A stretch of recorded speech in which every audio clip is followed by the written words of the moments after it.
자, 우리가 이사야서를 이제 묵상하고 있는데 매 주일마다 이제 이사야서가 이제 8월 말까지 될 겁니다. 묵상하는 여러분들도 만만치 않고 어찌 보면 같은 말씀이 묵상되는 것 같고 설교를 준비하는 저도 만만치 않습니다. 그런데 사실은 이제 오늘 주일, 이번 주일 말씀을 준비하면서는 한 주간 동안 제 마음에 좀 하나님의 근심, 좋은 근심이에요. 하나님의 마음이 있었어요. 그것은 오늘 이 말씀을 듣는 분 중에는 좀 인생이 좀 바뀌는 분들이 있을 거다. 물론 매번의 주의를 통해서 하나님이 이렇게 역사하시지만 좀 그런 마음을 좀 강하게 받는 분이 있지 않을까라고 하는 마음에 좀 기도가 되었어요. 그거는 그만큼 영적인 전쟁이 있어야 돼요. 말씀을 듣고 그냥 그런가 하다 하고 좋은 말씀이지 라고 하고 가는 분이 있는가 하면 그 말씀을 가지고 주일날 싸우는 분이 있어요.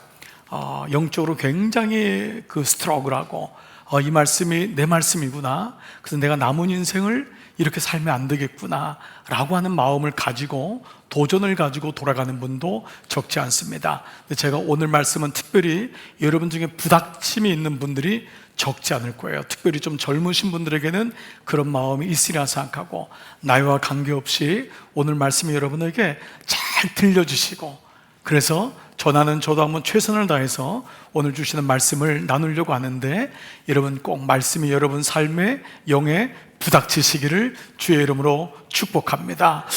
이사야는 전승에 따르면은 귀족이나 왕족 출신으로 알려져 있습니다.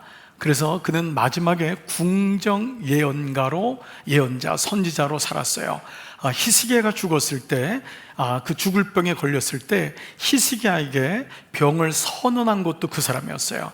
그러니까 그 사람은 일반적인 평민 선지자보다도 왕궁의 선지자로 살았기 때문에 하나님의 계시를 받을 때 모든 다른 선지자보다도 제국과 열방들의 사정을 누구보다 잘 알고 있었던 사람이라는 것입니다.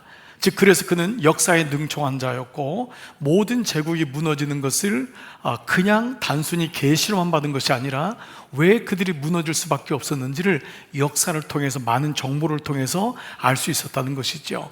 다 이유가 있다. 그들은 그냥 무너진 게 아니었어요. 이유가 있었던 것이지요. 우연히가 아니었습니다. 자, 이제 우리가 배경에서 여러분에게 책 한 권을 소개해드리고 싶은 책이 있는데, 17세기입니다. 1600년도인데 옥스퍼드 대학은 영국에서 가장 유명한 대학이기도 하잖아요. 옥스퍼드 대학의 학장으로 있었던 존 오웬 목사님이 계십니다.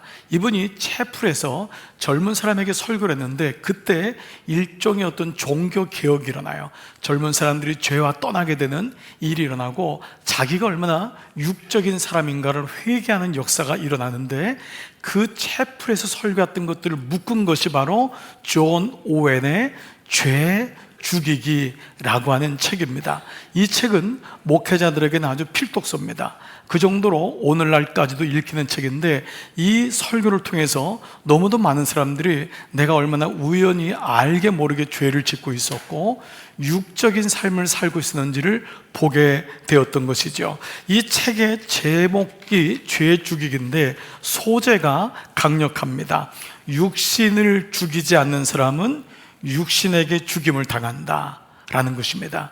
어찌 보면 여러분 중에 좀 이 말씀이 이해가 되는 분도 있지만, 초신자라든지 목사님 왜 죽으라고 하지? 우리 보러 그러면 목숨을 끊으라는 말인가? 여러분, 그 의미는 아닐 것이에요. 문제는 뭐냐 하면, 나도 알게 모르게 지극히 육신적인 생각과 육신적인 믿음에, 나는 나름대로 영적이라고 생각하지만 굉장히 견고한 성을 가지고, 견고한 고집, 바뀌지 않는 마음, 안에는 온유한 것 같은데 웃지만 분노의 마음, 이런 마음들로 인해서 육신의 힘이 병까지도 오게 되고 우리의 가정도 무너뜨리고 내 삶도 힘들게 하는 그 힘이 너무도 강력하기 때문에 우리는 나 스스로는 대단히 영적인 사람으로 생각하고 있지만 내 안에는 육적인 소욕에 붙잡혀 있는 것을 보게 되었던 것입니다. 자, 이 책 제목처럼 로마서 8장을 중심으로 해서 이 설교를 풀어나갔는데, 무엇보다 이 사람은 두 가지의 시간을 가지고 푸는 것이 너무도 중요하다고 했습니다. 여러분, 히브리 말이나 헬라 말에는요, 시간을 상징하는 게 두 가지입니다. 우리는 그냥 시간이면 똑같잖아요. 하나는 육신의 시간, 이 땅을 살아가는 시간인 크로노스라고 하는 시간입니다. 이 시간은 지금 내가 몇 살이고 2026년 8월 며칠, 이 시간을 살아가는 게 크로노스입니다. 사람들은 이 시간을 굉장히 아끼려고 하죠. 나름대로 충실하게 살려고 하고, 부지런한 사람은 새벽부터 밤까지 열심히 일을 합니다. 그러나 이 시간에 국한된다면 하나님의 시간을 알 수 없기 때문에 두 번째는 하나님의 시간표인 카이로스를 꼭 봐야 된다는 것입니다. 카이로스는 모든 것에 때가 있다는 것입니다. 우리 인생을 주님이 이 땅에 보내신 것은 어떤 시각에 보낸 것이 아니라 하나님의 계획 가운데 보냈다. 이것이 카이로스입니다. 우리가 아무리 돈이 많고 아무리 많이 배워도 어느 순간에 주님이 오라 그러면 손 털고 가야 됩니다. 그거를 카이로스라고 합니다. 내가 관여할 수 없는 시간, 하나님의 시간표라는 것입니다. 우리 인생은 누구나 열심히 살아요. 최선을 다해 살아요. 시간을 아끼려고 해요. 그러나 때로 하나님의 시간표를 알지 못하고 살아가는 우를 범할 수 있다라는 것입니다. 오늘 이제 이러한 맥락에서 한번 이사야서 22장을 한번 봐볼게요. 여러분, 제국들이 무너져요. 어떻게 아시리아가 무너지냔 말이에요. 어떻게 바벨론이 무너지냔 말이에요. 주변의 국가들이 무너져요. 근데 오늘 말씀은 예루살렘이 무너질 거다라는 것입니다. 예루살렘에는 유대인들은 이사야의 말이나 선자들의 말을 믿지 않았습니다. 왜냐하면 예루살렘에는 성전이 있기 때문이에요. 어떻게 성전이, 하나님의 거룩한 성전이 있는데 예루살렘이 이방인이 와서 무너뜨릴 수 있느냐. 그래서 그들은 전승에 따르면 이사야를 톱질해서 죽입니다. 이사야는 그렇게 죽어요. 망한다고 하는데 이 사람들은 뭐라고 하냐면 우리가 무슨 죄를 졌다고. 그러면서 우린 절대 죄를 짓지 않았다. 그러면서 결국 하나님의 음성이 들리지 않게 되고 전승에 따르면 그들이 귀를 막았대요. 귀를 막으면서 소리를 지르고 우리가 무슨 죄를 졌다고. 그러다 결국은 외치는 그 이사야까지도 참혹하게 죽이는 일을 하게 되었어요. 자, 오늘 그 말씀이 바로 유다의 예루살렘이 멸망하는 말씀이 5절 읽었던 말씀이에요. 자, 한번 여러분 5절 말씀을 읽을 때 어디다 동그라미 쳤을까요? 5절 한번 읽어볼게요. 시작. 주 만군의 하나님께서 친히 환상 골짜기에 혼란과 학대와 소란을 일으키시는 날을 이르게 하셨다. 성벽이 헐리고 살려달라고 아우성 치는 소리가 산에까지 사무쳤다. 여러분, 어느 정도인지 그림이 그려지잖아요. 근데 여기 동그라미 칠 게 뭐냐면 환상 골짜기입니다. 여러분, 환상이란 말은 묵시예요. 비전입니다. 이 말은 좋은 말이에요. 근데 왜 골짜기라는 단어를 썼을까요? 보통 예루살렘은 시온산 위에 있어서 시온성, 예루살렘 성이라고 하는데 이거는 아주 안 좋은 말로 빗대어서 말한 것입니다. 하나님이 이사야에게 예루살렘은 시온성이 아니라 묵시를 가졌지만, 비전을 가졌지만 환상 골짜기라는 거예요. 그들은 주의 말씀을 어찌 보면 묵시란 단어도 있지만 환상처럼 봤을 수도 있어요. 이 골짜기란 말은 뭐냐면 하나님이 영적으로 소경된, 그래서 음침한 사망의 골짜기, 이런 단어를 쓰잖아요. 그들이 하나님 앞에 높이 있어서 주의 음성을 들은 것이 아니라 영적인 귀머거리가 되고 영적인 소경이 되어서 어두운 심판의 골짜기 안에 거하였다. 그래서 예루살렘을 환상의 골짜기라고 표현했습니다. 이거는 굉장히 안 좋은 표현이죠. 자, 이제 그런 가운데 전쟁이 이제 오는 것을 이사야가 본 거예요. 자, 그런 가운데 여러분, 왕과 백성들은 뭘 했을까요? 식량을 준비하고 무기를 꺼내오고 물을 저장하고 저수지를, 그리고 집을 허물어서 성벽을 쌓습니다. 여러분, 이것 자체가 문제는 아닐 거예요. 전쟁을 대비해야 되니까. 근데 문제는 뭐냐 하면 크로노스의 준비였다는 거예요. 이거는 뭐냐면 지금 눈앞에 보이는 거, 왜 이런 일이 나에게, 주어가 뭐라 그랬죠? 이런 일이. 이걸로는 문제를 볼 수가 없어요. 이때 질문을 빨리 바꾸라 그랬지, 우리가. 왜 하나님이 이런 일을. 주어가 바뀌는 질문이 너무도 중요합니다.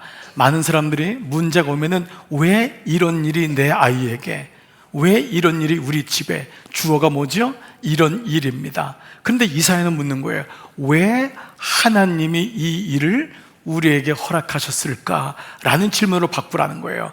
즉 이 사람들은 하나님께 관심이 없었다는 거예요. 자, 오늘 그 구절이요 11절이에요. 그러나 너희는 이 일이 이렇게 되도록 하신 분, 이 일이 이렇게 되도록 하신 분이 누구냔 말이에요. 그 하나님을 의지하지 않고 이 일을 예적부터 계획하신 분에게는 관심도 없었다는 거예요.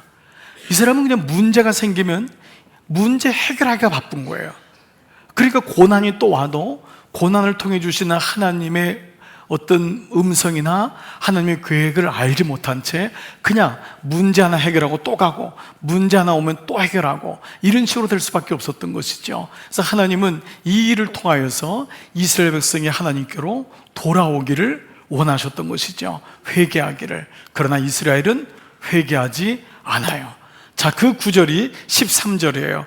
그런데 너희가 어떻게 하였느냐? 너희는 오히려 흥청망청 소를 잡고 양을 잡고 고기를 먹고 포도주를 마시며 내일 죽을 것이니 오늘은 먹고 마시자 하였다. 이게 이스라엘 백성들, 예루살렘 성 안에 있는 사람들의 모습이었던 것이죠. 전형적인 육신의 힘입니다.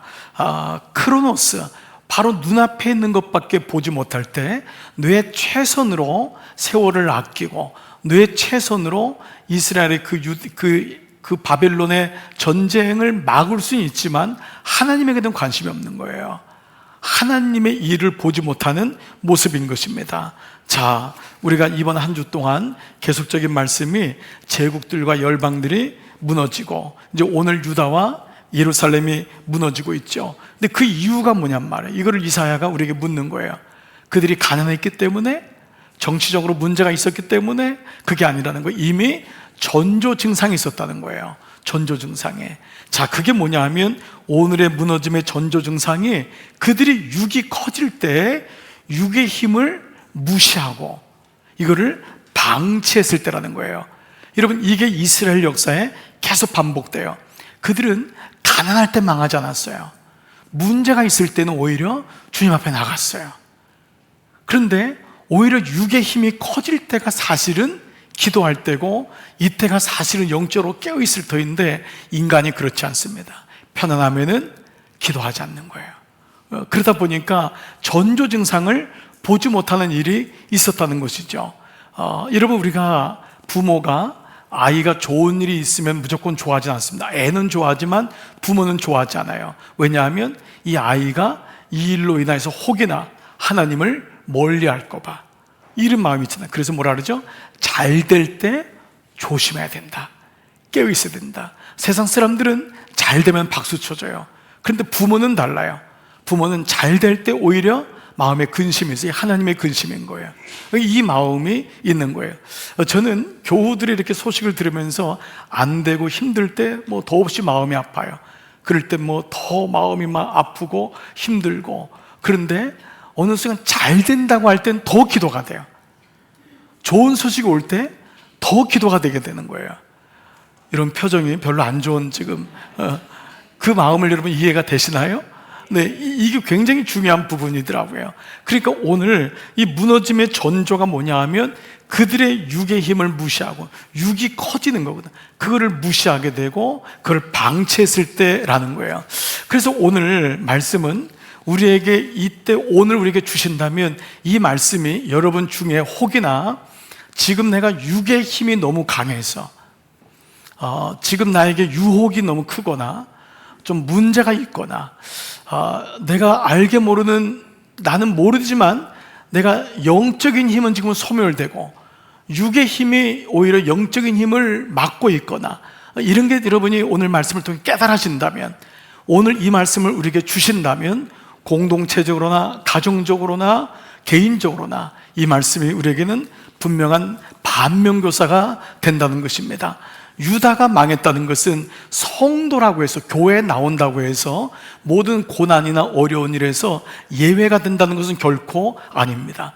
인생을 살면은 예수님도 고난을 받았듯이 언제나 어려운 일은 우리에게 올 수 있어요.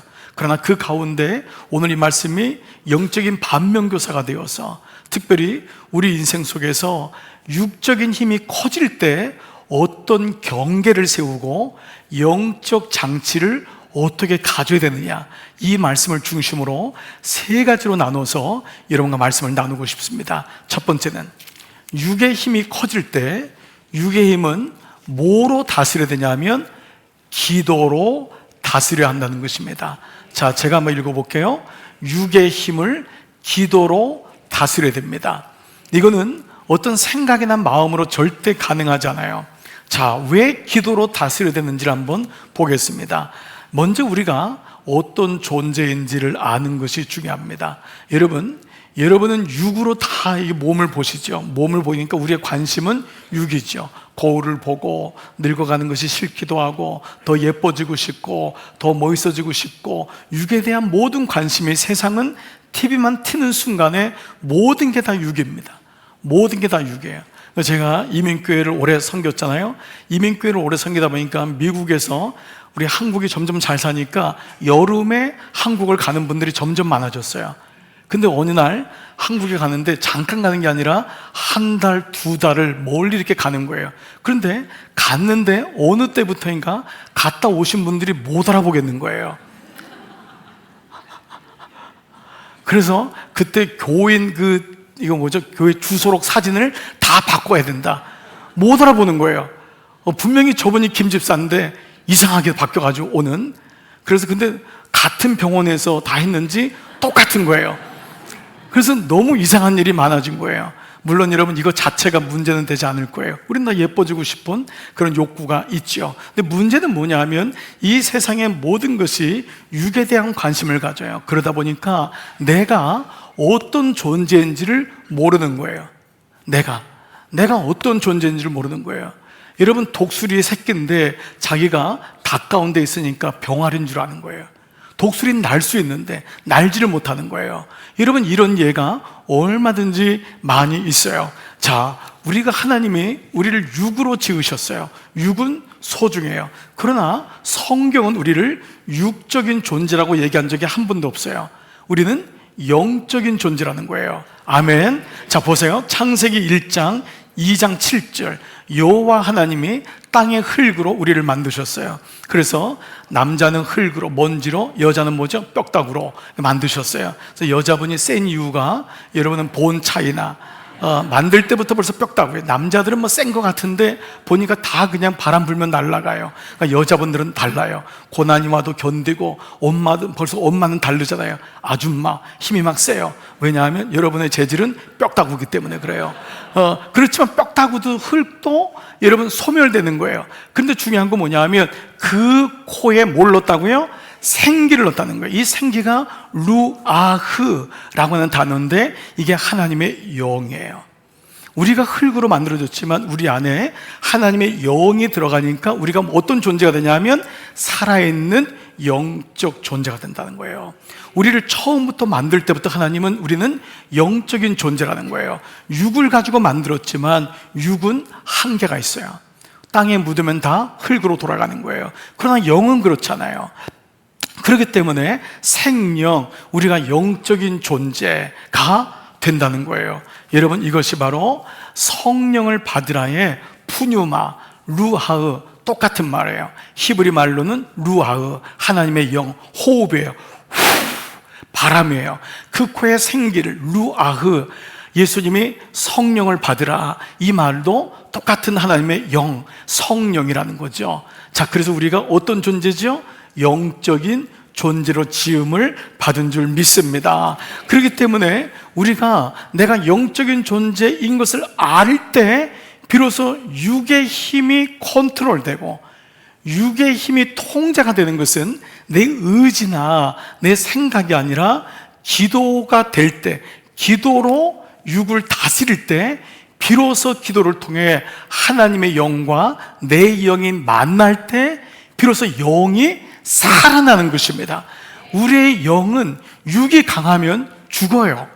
소멸되는 거예요. 내가 영적인 존재인지도 모르고 살아가는 거예요. 근데 내가 하나님께 기도할 때 내 영이 성령님과 접속되고 성령님과 만나게 될 때 비로소 영으로 충만하기 때문에, 그때 내가 하나님의 자녀구나. 아, 내게 사명이 있구나. 내 삶의 목적이 달라지는 줄 믿습니다. 그래서 육을 가지고 오신 예수님을 봐도 알 수가 있어요. 여러분, 예수님은 완전한 하나님이셨지만 동시에 완전한 사람이었어요. 그래서 그분이 아침에 일과를 시작할 때 새벽 미명에 그가 돌 덜진 만큼의 거리에 가서 기도하시면서 시작하셨어요. 그분도 육의 힘이 크셨기 때문에 공생애를 시작하시면서 40일 동안 금식하며 기도하시면서 공생애를 시작하셨어요. 자, 누가복음 6장에 보면은 이 말씀이 있어요. 자, 한번 읽어볼게요. 시작. 그들은 노기가 가득하여 예수를 어떻게 할까 하고 서로 의논하니라. 자, 근데 그 다음 구절이 이때에, 물론 이 말씀은 이 다음 구절이 제자를 부르는 구절이 나와요. 그러나 이 말씀의 구절을 한번 이렇게도 연결해 본다면은 지금 한편엔 뭐죠? 유대인들이 노기가 가득하여 육의 힘이 너무 큰 거예요. 그래서 예수님을 죽이려고 했을 때 예수님 마음속에 얼마나 힘들겠어요. 그런데 예수님이 어떻게 하죠? 이때에 예수께서 기도하시러 산으로 가서 밤이 맞도록 하나님께 기도하시고, 여러분 이 말씀을 가만히 봐보세요. 예수님도 이 땅에 살면서 얼마든지 육의 힘으로 눌림을 받을 수 있었다고요. 근데 그분이 아침에 일어나서 제일 먼저 하신 것이 기도하셨고, 제자들을 선택하실 때도 기도하시고, 오늘 이 말씀도 보세요. 이미 저들이 나를 이해도 못하고 그렇게 죽이려고 할 때 주님이 한 것은 뭐죠? 육으로 대항한 것이 아니라 밤이 맞도록 기도하셨다는 거예요. 우리가 찬송가 찬양 가운데 오늘 집을 나서기 전이라고 하는 찬양이 있죠. 그 찬양 보면은 참 은혜가 됐던 찬양이 2절이에요.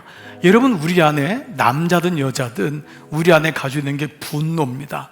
이 분노 때문에 여러분 폭력은 물론이거니와 말의 폭력, 행동의 폭력, 그리고 죽음까지도 가잖아요. 아니, 뉴스를 보다 보면 말도 안 되는 일들이 일어나는 거예요. 누가 횡단보도에서 손가락질하고 소리를 질렀다고 차를 타고 있는 사람이 그 여자를 밀어버리는 거예요. 여러분, 이런 일이 한두 개가 아닙니다. 저는 집에서 교회까지 올 때도 종종 그런 일, 소리를 지르고 막 분을 참지 못하고, 겉으로는 그렇게 배우고 그렇게 사람이 고상한 것 같지만 우리 안에 숨어있는 분노가 있어요. 부부 생활할 때 제일 어려운 게 뭔가요? 내 안에 잠재된 분노가 있다는 거예요. 깜짝 놀라는 거예요. 아이를 기를 때 깜짝 놀라는 게 뭡니까? 아빠한테 저런 분노가 있을 줄 몰랐던 거예요. 엄마한테 그런 분노가 아이들한테 고스란히 갑니다. 여러분, 오늘 근데 2절 가사가 뭐라고 시작하죠? 네, 이렇게 시작되는 거잖아요. 마음에 분이 가득할 때. 전 여러분 한번 이 찬양 한번 이미 알고 있지만 한번 좀 불러봤으면 좋겠어요. 여러분, 이 마음이 여러분 가운데 왜 기도가 이렇게 소중한지 한번 같이 한번 요 구절만 한번 찬양해 볼게요. 마음이 분이 가득할 때, 마음이 분이 가득할 때 기도해 나요. 나의 앞길 막는 친구, 나의 앞길 막는 친구, 내가 그 사람을 어떻게 용서할 수 있겠어요? 용서해 나요. 기도는 우리의 아시 빛으로 인도하니, 앞이 깜깜할 때, 앞이 깜깜할 때 기도 잊지 마세요.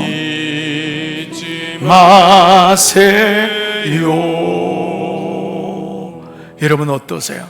우리가 기도하지 않으면 절대 육의 힘을 다스릴 수 없어요. 그러니까 결국은 내가 어떤 인지하고 내가 지식을 가지고 성품을 가지고 육의 힘을 다스리는 게 아니에요. 이건 영적인 문제이기 때문에 그래요.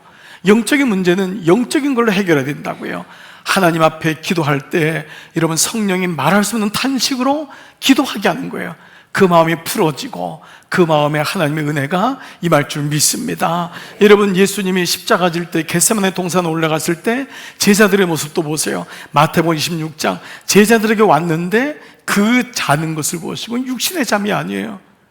예수님은 지금 자기 스승은 이걸 가지고 간절하게 땀방울이 핏방울이 될 때까지 기도하는데 제자들은 자는 거예요. 베드로에게 뭐라 그래요? 너희가 나와 함께 1시간도 이렇게 깨어 있을 수 없더냐.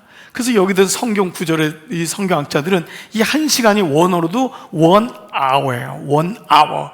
그래서 1시간을 기도할 수 있느냐가 그 사람의 기도의 깊이라는 거예요. 1시간을.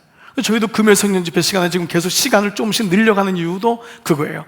중보기도 시간이 1시간 들어와서 기도하는 거예요. 1시간 기도할 수 있느냐? 그러나 쉽지 않아요. 세상의 드라마는 그렇게 밤이 맞도록 보잖아요.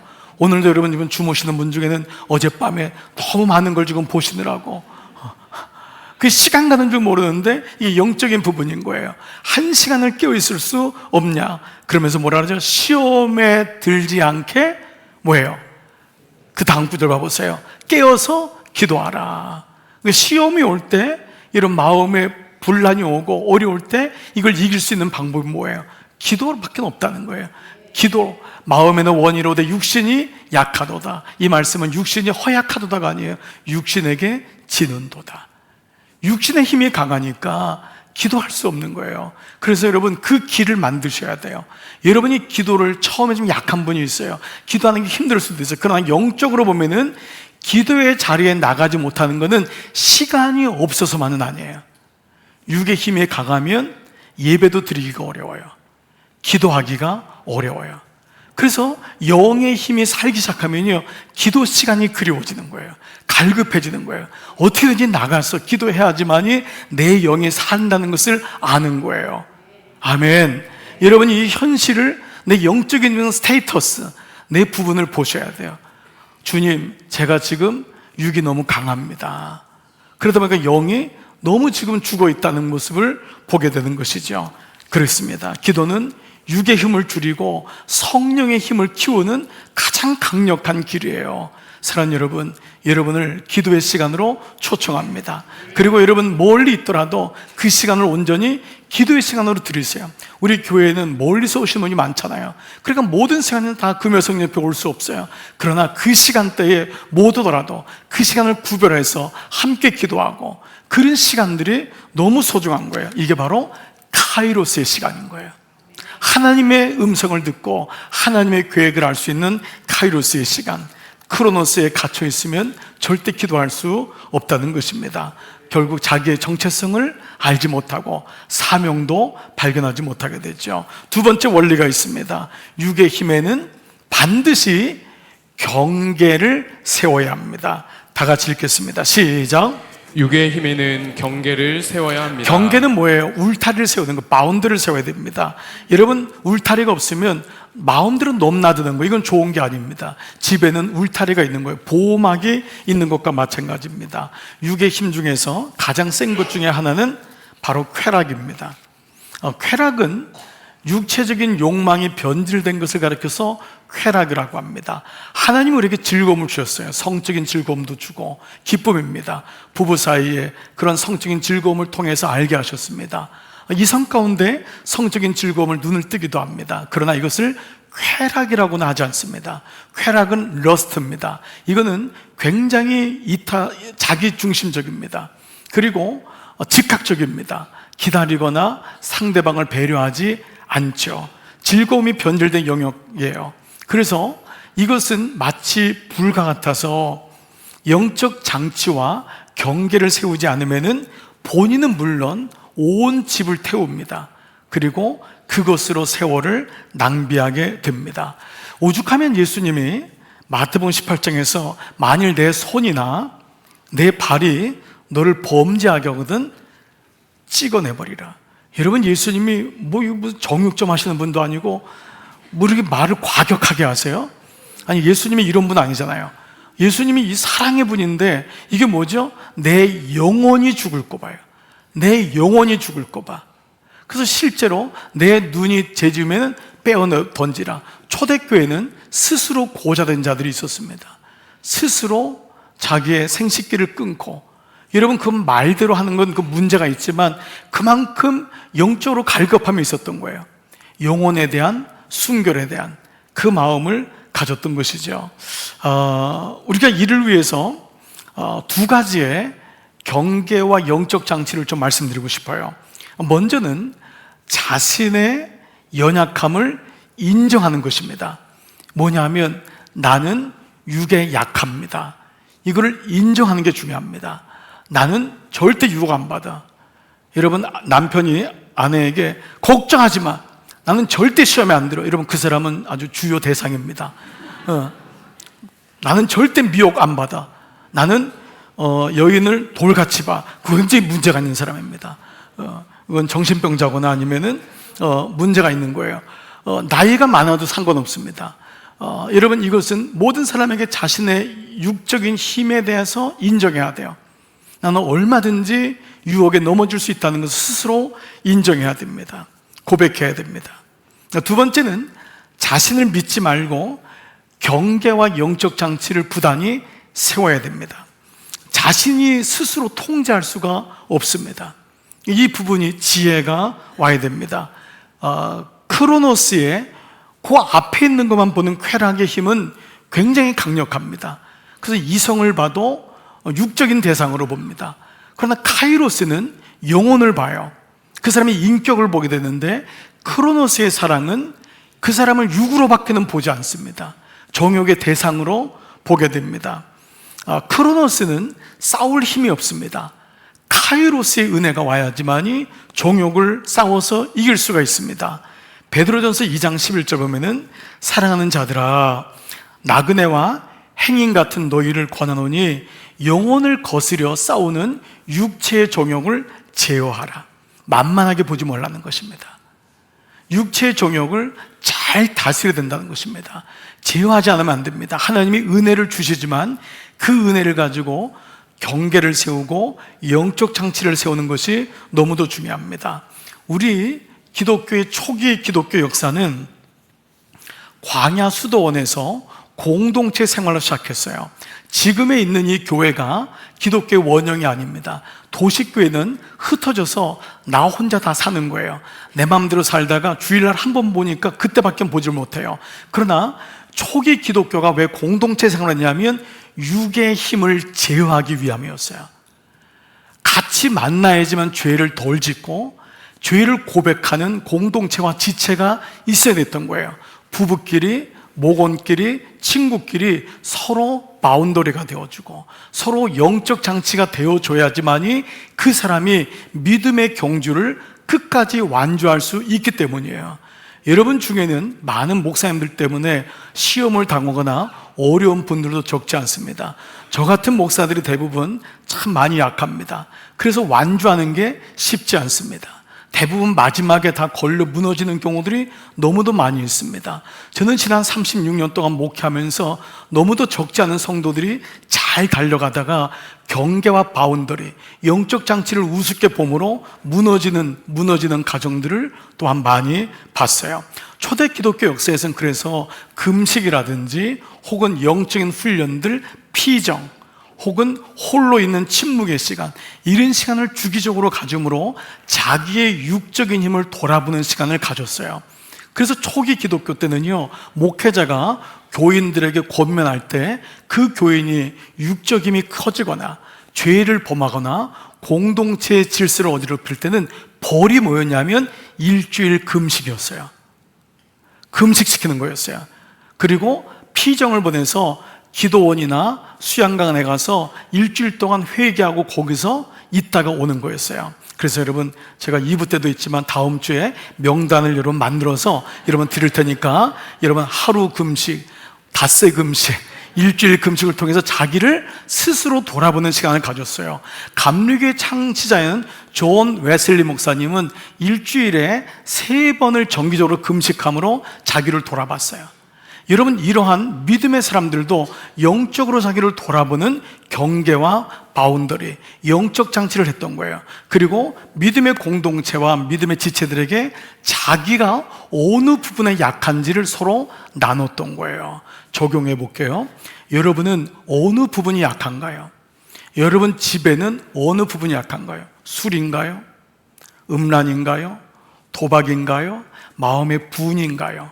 육의 힘이 커지면 처음에는 모르는데 방관하면 이것이 나중에 불이 됩니다. 그래서 오늘 이 말씀에서도 육을 경계를 세워야 돼요. 육의 힘이 커질 때 아무 문제 없다고 생각하지 말고 건강한 것만이 축복이 아닙니다. 때로 하나님이 우리의 건강에 문제가 있을 때가 있습니다. 그때는 너무 힘들어요. 그러나 돌아보니 그 시간이 하나님께 가까이 갔던 시간이에요. 그 시간을 통해 주님을 만났던 시간이에요. 그래서 여러분, 이 아픔의 시간도 건강한 것만이 축복이 아닙니다. 그래서 여러분 삶 속에 아픔이 있거나 어려움이 있거나 육체적인 질병이 있을 때 하나님이 오히려 나에게 연약함을 보게 하는구나, 나는 주님밖에 없구나, 여러분 이런 은혜가 있기를 주의 이름으로 축복합니다. 자, 또 하나 우리에게 육의 힘 중에 센 것이 또 하나 있습니다. 바로 돈입니다.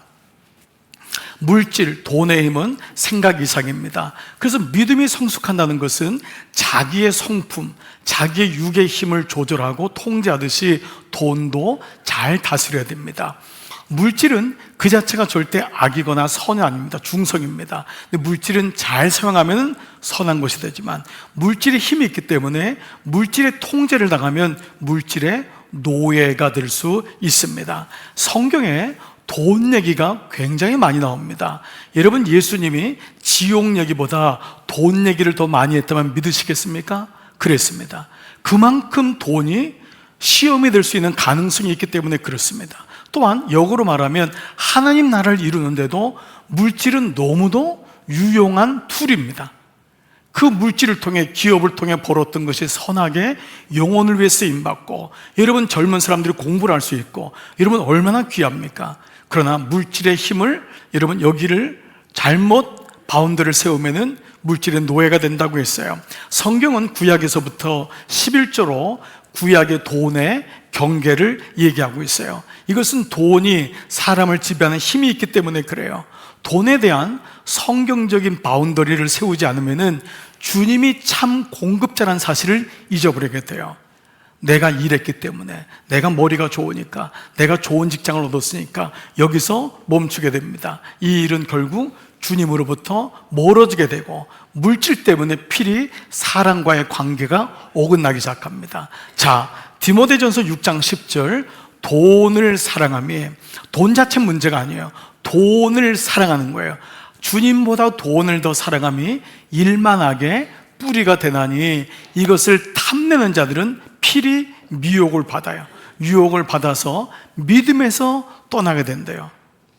이 마음이 생기는 거예요. 그리고 많은 근심으로써 자기를 찌르게 되는, 결국 물질로 가정의 아픔도 생기고 부부간에, 자녀간에 문제가 생김을 보게 됩니다. 이사야가 죽음을 선고했다가 하나님의 궁휼하심으로 극적으로 살아났던 히스기야가 말년에 무너졌던 것은 물질의 힘, 육의 힘을 만만하게 보았기 때문입니다. 우리에게 충분히 반면교사가 되죠. 사랑하는 여러분, 여러분들의 육의 힘에 경계를 세우시기를 주의 이름으로 축복합니다. 세 번째, 마지막으로는요, 이 부분이 너무 중요한 부분이기도 해요. 거룩한 욕망으로, 거룩한 육의 힘이 아니라, 그 육의 힘이 아니라 그걸 거룩한 디자이어, 거룩한 욕망으로 육의 힘의 방향을 바꾼다는 것입니다. 이게 왜 중요하냐? 우리가 육을 갖고 있는 이상은 육체의 소욕은 사라지지 않습니다. 여러분 지금 젊으신 분 중에, 목사님 나 좀 나이가 빨리 들었으면 좋겠어요. 그래서 60이 되면은 목사님, 지금 목사님들 이렇게 말씀 전하시는 것처럼 이렇게 잘 통제가 되시니까 이 말씀을 전하시죠? 여러분, 거짓말입니다. 절대 그렇지 않습니다. 나이가 든다고 육체적인 소욕이 소멸되느냐? 그렇지 않습니다. 육체적인 소욕은 에너지이기 때문에 자체로 소멸되지 않아요. 여러분, 이 말씀을 잘 기억해 보셔야 돼요. 지금 무슨 말이냐면, 그것을 거룩한 욕망으로, 홀리 디자이어, 하나님의 선하신 마음으로 바꾸는 거라는 거예요.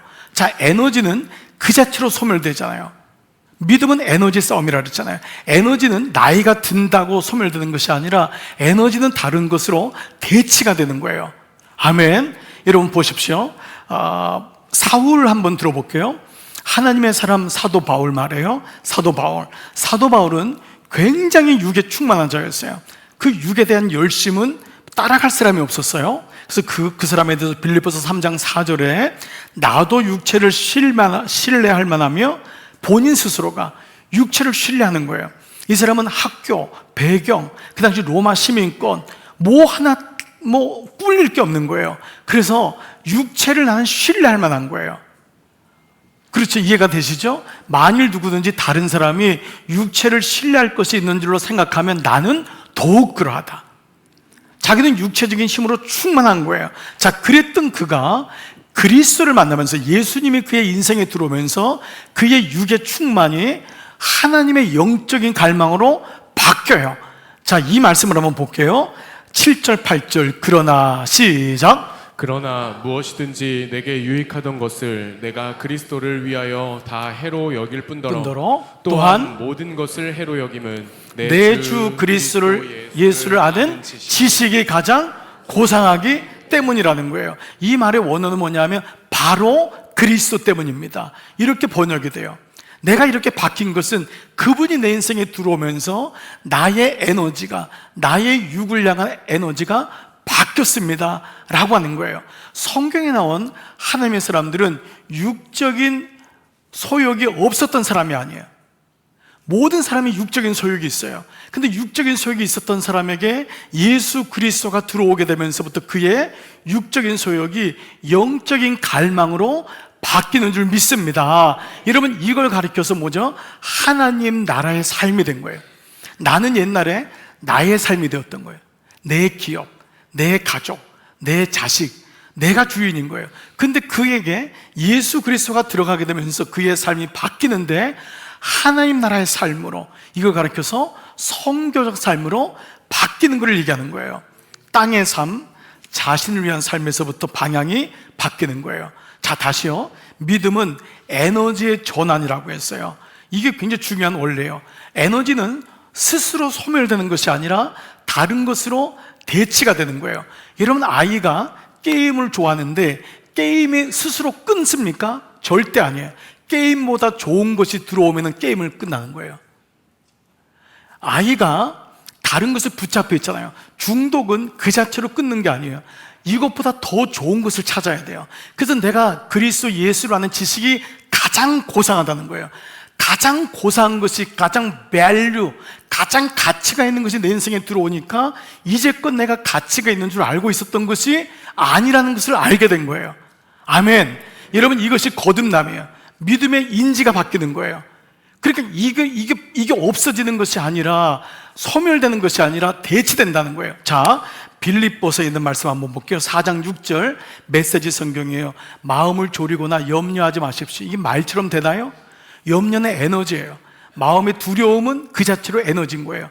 누가 염려를 안 하고 싶어요? 근데 뭐라고 말씀하죠? 가장 원어적으로 표시했어요. 번역했어요. 염려 대신 기도하라는 거예요. 염려하지 말라가 아니라 염려라는 에너지 대신에 기도를 넣을 때 염려의 에너지, 힘이 소멸된다는 거예요. 아멘. 자, 육적인 힘을 소멸하는 것은 영적인 힘이 커지는 거예요. 이게 커지면 육적인 힘은 주인 노릇을 못해요. 육은 굉장히 버릇이 없기 때문에 육이 커지면 자기가 주인으로 착각해요. 그래서 너는 영적이 아니야. 네가 무슨 기도하는 사람이야. 너 봐라, 매일마다 죄 짓는데 우리에게 속삭이는 거야. 너는 육적인 사람이야. 근데 그때 내가 한번 기도의 자리에 나오면 바뀌어요. 그때 성령께서 너에게 이제 왔구나, 너는 하나님의 사람인데, 그걸 오는 거예요. 또 나가면은 육이 또 커지는 거예요. 그렇기 때문에 부단히 이것이 먼저 신자의 싸움인 거예요. 성도의 싸움인 거예요. 이거를 반복하지만 끝까지 반복, 지속, 확장, 완주할 때까지 예수 그리스도로 인하여 승리하는 자가 여러분 바로 그리스도인이고 여러분인 줄 믿습니다. 여기에 대한 확신을 분명히 갖는 것입니다. 자, 그 다음도 봐보세요. 염려 대신 기도하십시오. 간구와 찬양으로 여러분의 염려를 바꾸라는 거예요. 그 안에, 그 염려에, 의심에, 두려움에다가 나 두려워하지 말아야지, 그것이 아니라 다른 에너지를 대체하라는 거예요. 오늘 이 말씀이 바로 세 번째인 거룩한 욕망으로 육의 힘의 방향을 바꾸라는 것입니다. 오히려 그러기 때문에 사도 바울 같은 살인자가 놀랍게 하나님의 사람이 된 거예요. 베드로가, 육적이었던 베드로가 하나님의 사도가 된 것입니다. 오히려 여러분, 이 원리를 깨닫기 때문에 지난 시간에 하나님을 떠났던 사람이 오히려 더 주님의 일을 하게 되고 놀라운 극적인 변화가 방향을 바꾸니까 일어나게 되는 줄 믿습니다. 말씀 마무리할게요. 사랑하는 여러분, 육을 죽여야 영이 산다는 말씀이 오늘 여러분에게 들렸다면 오늘 내가 죽여야 될 부분은 무엇입니까? 동시에 죽이는 것만 보지 말고 이걸 죽이려면 죽어라 주문이 아니라 그 시간에 이 무엇을 어떤 시간에 내가 이 영의 시간을 투자할 것인가를 봐야 돼요. 나는 어떤 부분에 영이 살아내야 됩니까? 어떤 분은 은혜를 받으니까 달라진 게 있어요. 직장 가자마자 기도하기 시작하는 거예요. 그동안 한 번도 안 했거든요. 말씀 보면서 하루를 시작한 적이 없어요. 근데 그의 삶의 에너지가 바뀌는 거예요. 기도의 삶으로 에너지가 바뀌는 거예요. 영적인 시간이 심어지는 거예요. 그리고 믿음의 영적인 지체를 만나고 부부끼리 내 연약함을 얘기하고 부모가 그것을 고백할 줄 알고 그러는 순간 육은 힘을 잃어요. 영적 장치를 하는 거예요. 경계를 세우는 거예요. 그렇지 않고 나는 아무 문제 없고 그거는 계속 반복이에요. 말씀을 마무리하다가 어젯밤에 갑자기 한 사람이 떠올랐어요. 요셉이에요. 요셉은 어떻게 그 젊은 나이에, 여러분 아시잖아요, 보디발 그 집에 그 부인의 유혹을 어떻게 이길 수가 있었을까? 최소한 그 집에 3년 있었다고 하잖아요. 3년 동안 오늘 말씀 보니까 에브리데이, 에브리 싱글데이, 매일마다 그 아줌마가 3년을 유혹한 거예요. 여러분 같으면 3년 동안 견딜 사람이 어디 있어요? 3일만 유혹해도 할렐루야, 아니면 주여 마음은 원이로되 육신이 약하도다, 그리고 끌려갈 수 있잖아요. 그리고 노예이기 때문에 여러분 흔한 말로 내가 한번 몸을 준들, 그리고 그 사람한테 몸을 주면은 노예로부터 풀려나갈 수 있는 가능성. 영화에도 이 노예들이 막 뭐라고 그러잖아요. 저 바보 아니냐고. 바보라고. 저 마님하고 자는 시간을 왜 안 자냔 말이야. 잤으면 저 노예에서 풀려날 텐데. 그런데 놀랍게 요셉이 이길 수 있는 원리가 있었어요. 그 말씀이 뭐냐? 39장 9절, 내가 어찌 이 큰 악을 행하여, 이걸 악이라고 규정했어요. 두 번째는 더 놀라운 건 하나님께 죄를 진다는 거예요. 죄는 나한테 지는 줄 알았단 말이에요. 육의 죄를 나한테 죄를 지는 거예요. 내가 건강이 안 좋아지고, 내가 정신 상태가 안 좋아지고, 내가 음란해지고, 내가 정욕적이 되고. 근데 이것을 요셉은 뭐죠? 하나님께 죄를 진다고 생각했던 거예요. 이게 완전히 다른 거예요. 그는 하나님과 이런 관계였던 거예요. 하나님이 내 인생 속에 들어오신 거예요. 이거를 의식하고 사는 거예요. 그럴 때 그는 하나님께 내가 어찌 죄를 짓겠습니까? 어떻게 그분의 마음을 아프게 하겠습니까? 이 마음이 된 거예요. 그런데 이 결과 요셉은 감옥에 갑니다. 참 하나님이 감옥에 안 보내면 좋은데, 그 다음 구절에 보니까 이에 요셉의 주인이 그를 잡아 옥에 가두니 그 옥은 왕의 제수를 가두는 곳이었더라. 요셉이 옥에 갇혔다는 거예요. 그러나 but, 영어로 그러나, 갇혔으나, 갇힌 게 현실인데 그 다음이 뭐예요? 여호와께서 요셉과 함께 하시고. 여러분, 이 말씀이 정말 중요한 말씀이잖아요. 그가 옥에 갇혔지만 끝난 게 아니라는 거예요.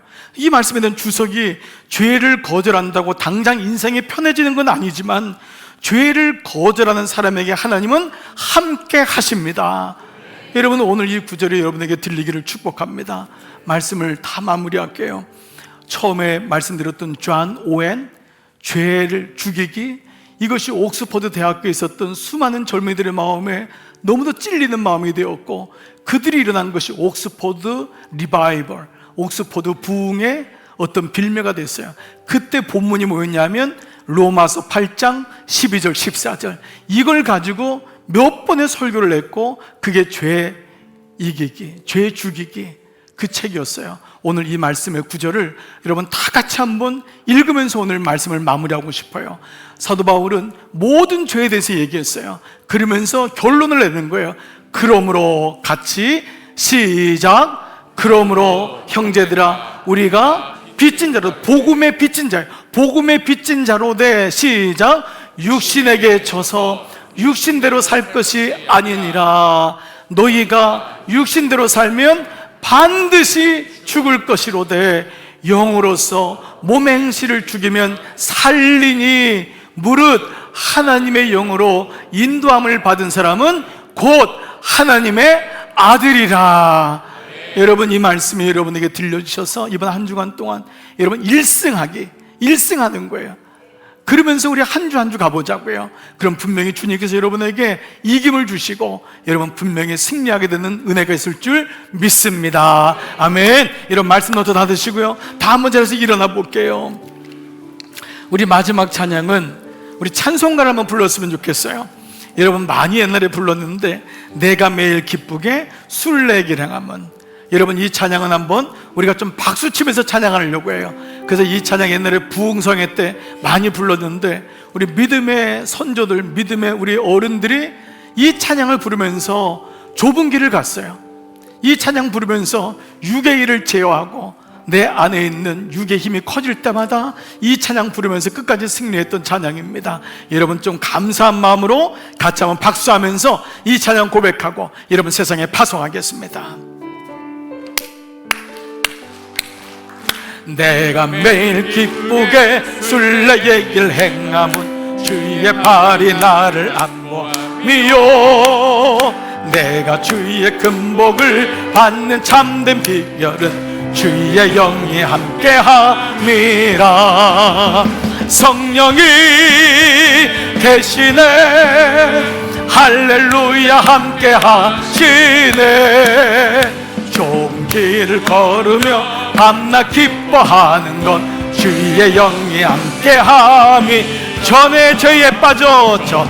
죄에 빠져서 평안함이 없을 때 예수 십자가의 공 힘입어 그 발 아래 엎드려 참된 평강 주의 영이, 주님의 영이 함께함이라. 성령이 계시네, 할렐루야 함께하시네.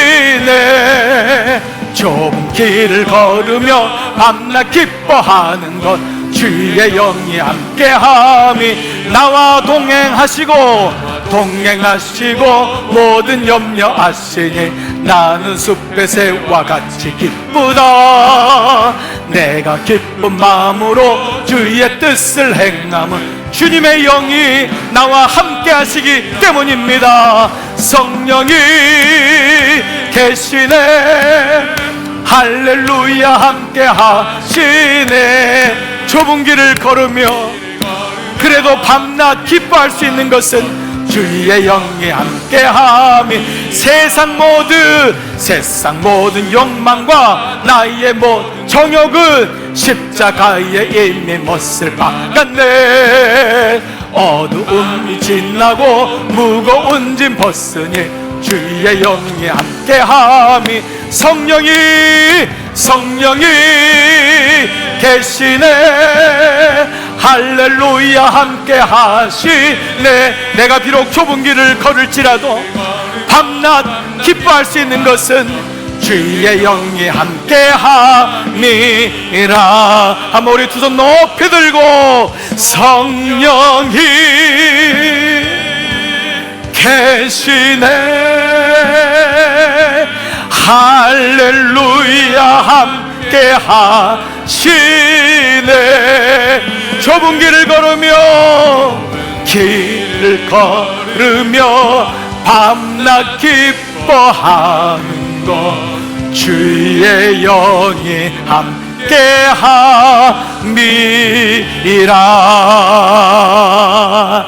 사랑 여러분, 두 손을 들고 들 때 여러분을 그 두 손을 올려드리세요. 세 가지를 놓고 기도하겠습니다. 하나님, 육의 힘을 이기는 건 기도 외에는 없어요. 아버지, 나에게 기도의 영을 부어 주시옵소서. 아버지, 저에게 지혜의 영을 주셔서 육의 힘의 경계를 세우게 하여 주시옵소서. 그리고 내 육의 힘이 거룩한 욕망, 거룩한 마음으로 방향이 바꿔지게 하여 주시옵소서. 우리 함께 같이 기도하며 나가십시다. 살아계신 아버지, 감사합니다. 아버지, 유대가 예루살렘에 무너진 것은 이유가 있었습니다. 아버지 육의 힘이 있을 때 아버지 그들은 방치했고 육의 힘을 무시했고 아버지 깨닫지 못했습니다. 육의 힘이 커지니까 영의 힘이 줄어들고 하나님을 잃어버리고 하나님 관심도 없게 되고 예배도 드리지 못하고 우상을 숭배하고 돈을 섬기고 쾌락을 섬기고 망하게 되었습니다. 아버지 그 가운데 세 가지를 배웠습니다. 아버지 육의 힘에는 기도가 필요합니다. 육의 힘은 기도를 통과해야 됩니다. 아버지 제 안에 기도형을 부어주시길 원합니다.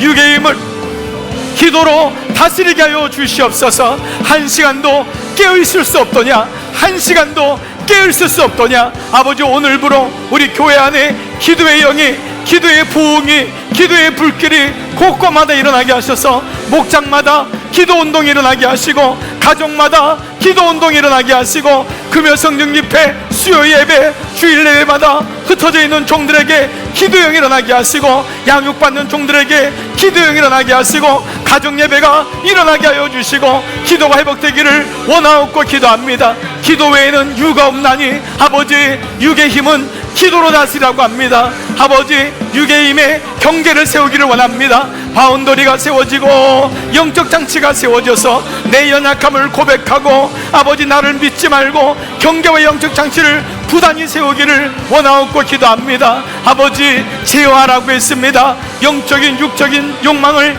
제어하라고 했습니다. 금식도 하고 우리 삶의 바운더리를 세우고 부부끼리도 좋은 목장 안에 서로 믿음의 친구가 되어주고 서로가 지켜줄 수 있는 은혜가 있기를 원하옵고 기도합니다. 아버지 무엇보다 아버지 내 안에 육의 힘이 영의 힘으로 영적인 갈망으로 변화되기를, 트랜스포메이션 되기를 원합니다. 아버지 방향이 바뀌면은 아버지 승리합니다.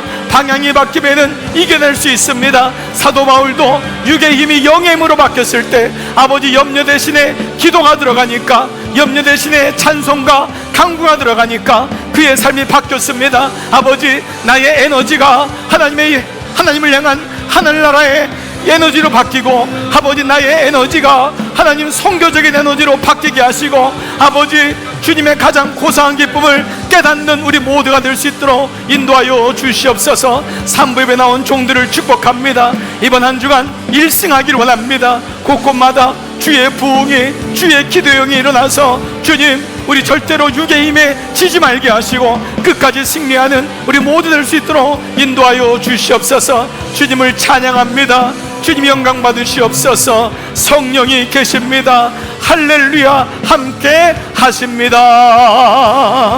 성령이 계시네. 할렐루야 할렐루야 함께 하시네. 좁은 길을 걸으며 밤낮 기뻐하는 것 주의 영이 함께 함이라. 할렐루야. 다 머리에 손을 얹고 기도할 때 하나님 나는 육의 사람이 아닙니다. 하나님 나에게 이미 하나님의 영을 부으셔서 나는 하나님의 자녀이고 영적인 존재입니다.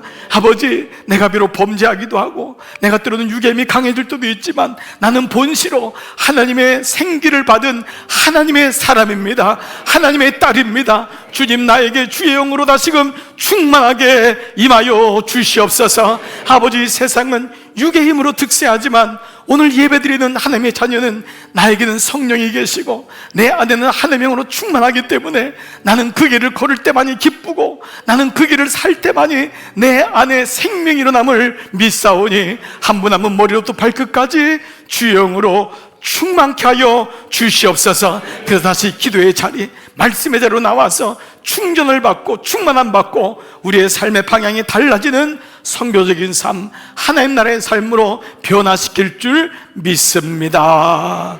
이제는 성부와 성자와 성령의 은총이 머리 숙인 모든 종들 위에 이제로부터 영원토록 함께 하시기를 간절히 축원하옵나이다.